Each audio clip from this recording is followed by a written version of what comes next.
What's the meaning of continental breakfast?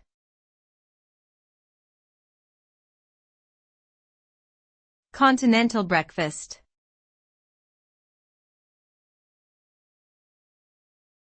Continental breakfast.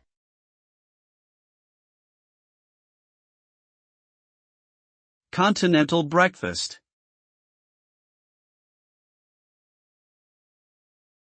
Continental breakfast.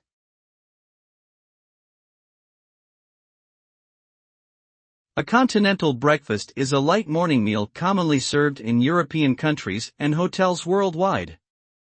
It typically consists of coffee or tea, juice, pastries such as croissants or brioche, and bread with butter and jam. Some variations may include cold cuts, cheese, yogurt, fruit, or cereal.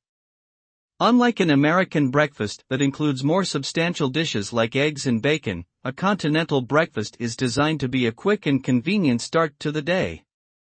Overall, it is a simple yet satisfying breakfast option that suits travelers on the go.